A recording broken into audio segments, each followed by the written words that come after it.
Hi friends, welcome back to my craft room. This is Lauren Taylor. I'm grateful to have you here for a Friday or Fandom Friday video. This week I'm using Kindred stamps and I'm using the set Vroom. I believe it's currently out of stock, but make sure to keep your eye out on the Kindred stamps website for it to come back.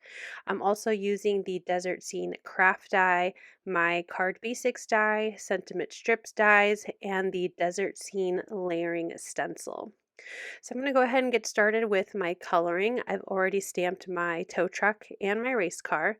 I did notice that there could be a couple areas where stamping like a line would be nice for coloring. So I'm just adding in a few lines on the tow truck, just making the tire look more round, adding in some areas of the windows and the towing things of the tow truck. I also am going to add a little bit above one of the wheels on the race car. So with that, I'm going to show my coloring for my two characters here. I'm using cool grays for the tires. So I'm starting with CG9 and CG7 to color those tires in.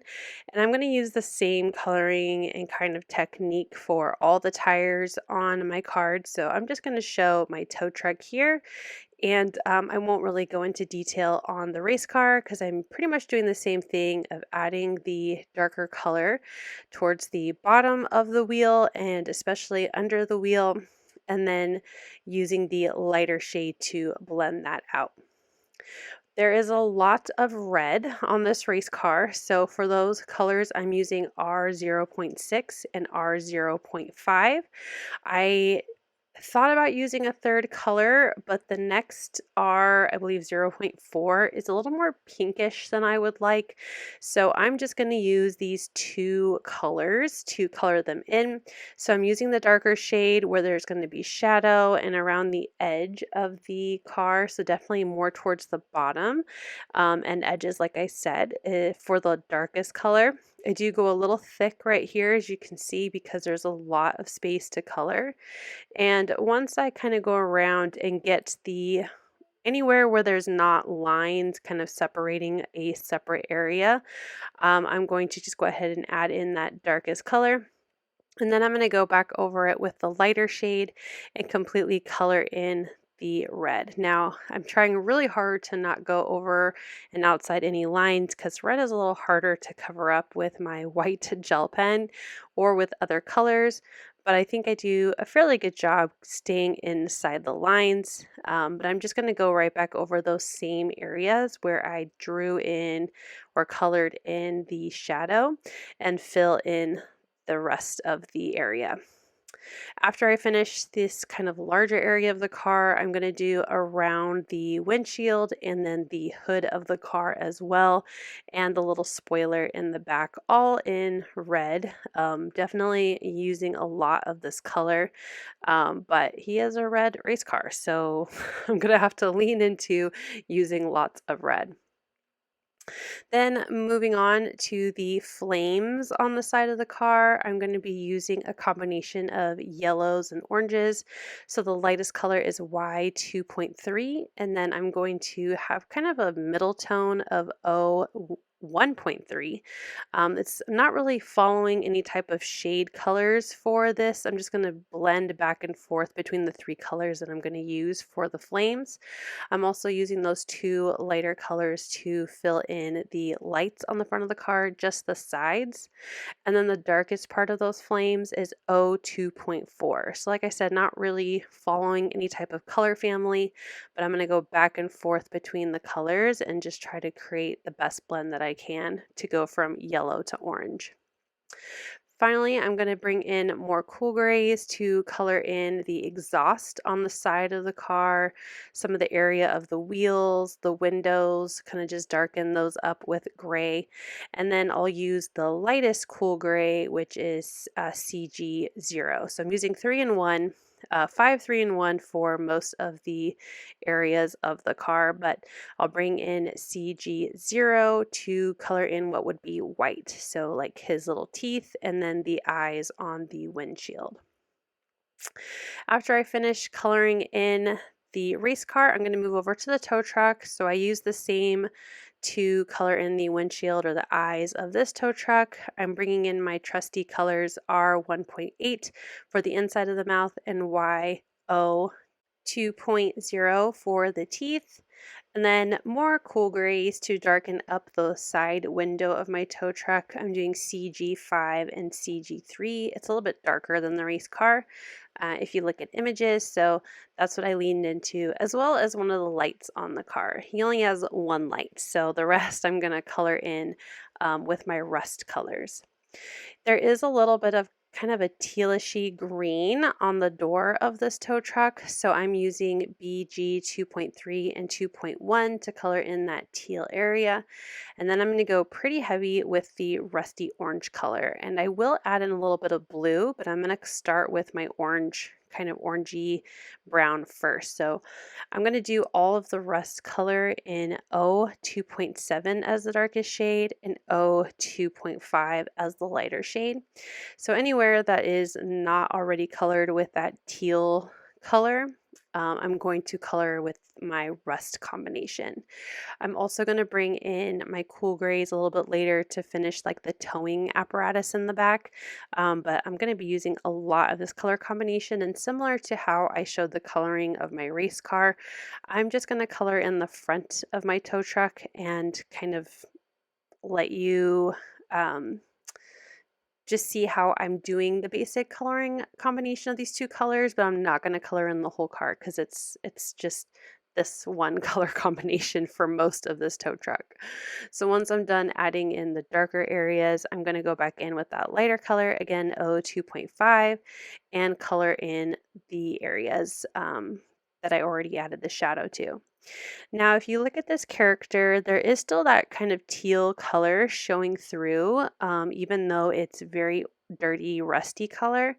So after I'm all done coloring in with this lighter color, I'm going to actually bring in another blue color to add even more shadow, but to really just kind of add in some of the original pink color that would have been on my tow truck.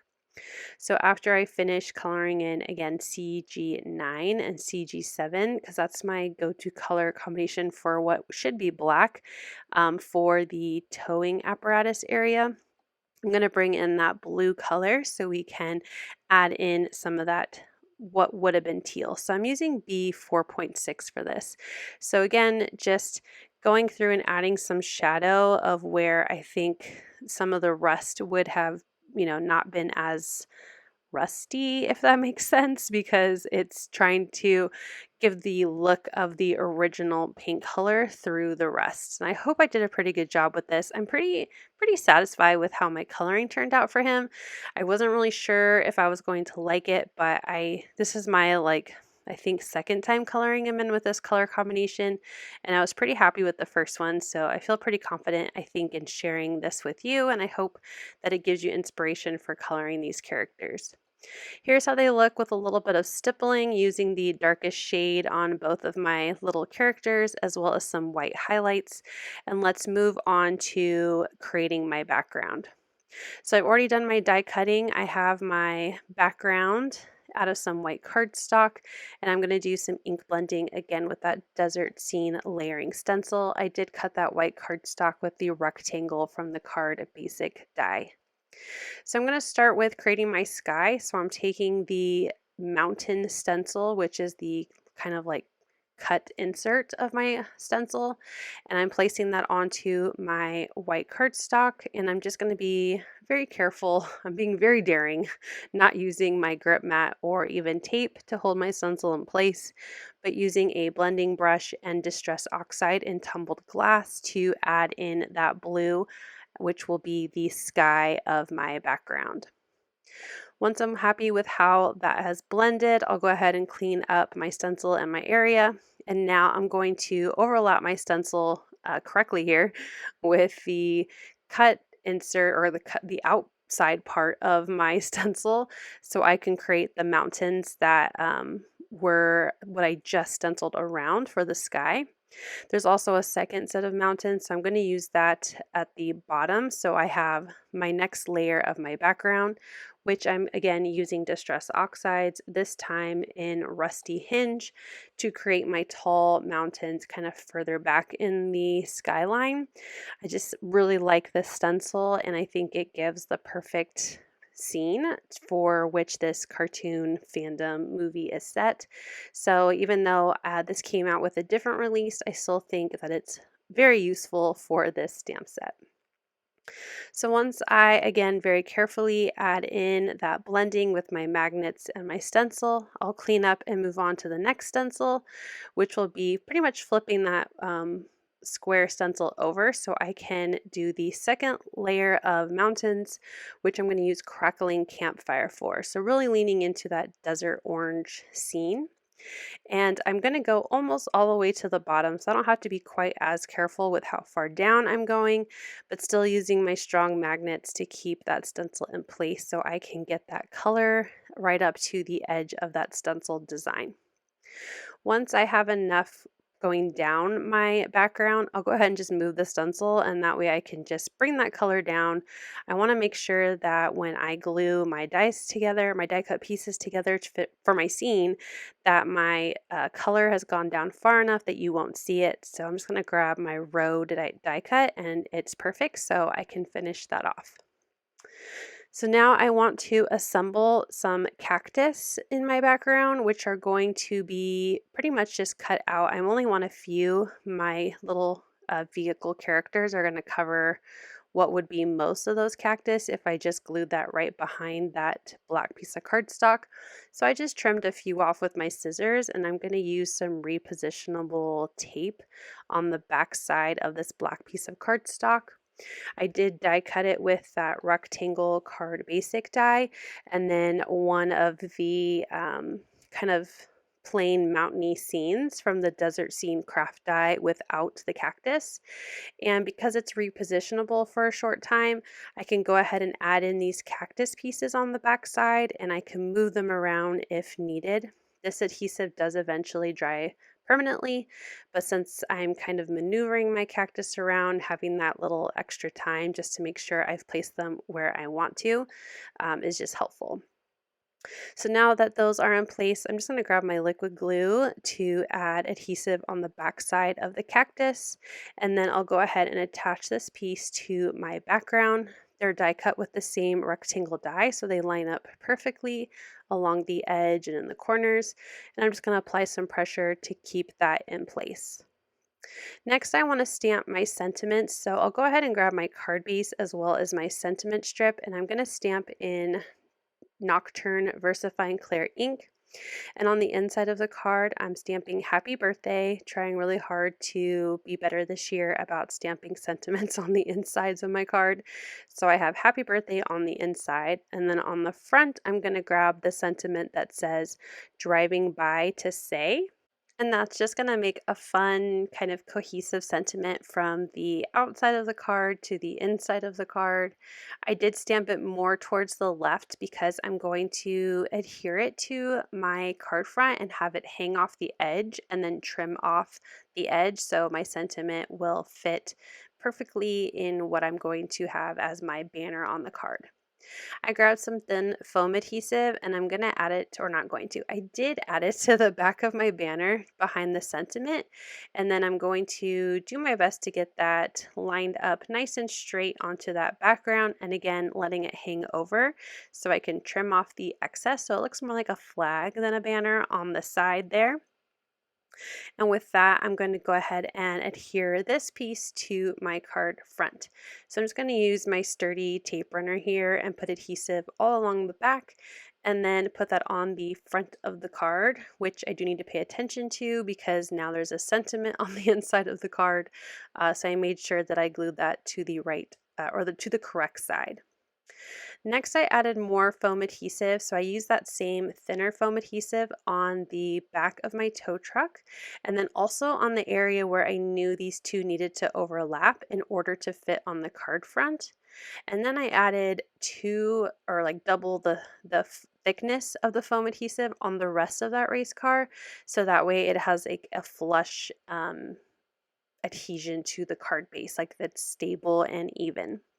And that finishes off my race car and tow truck birthday card. I hope that this brought you some inspiration today to use your fandom sets. Make sure to let me know in the comments any future fandom you'd like to see from me on another Fandom Friday video. Thank you so much for watching. I hope you'll click like, and if you're new here, I hope you'll subscribe and come back. As always, you can find everything I use down below in the description box. Thank you and have a wonderful day. Bye!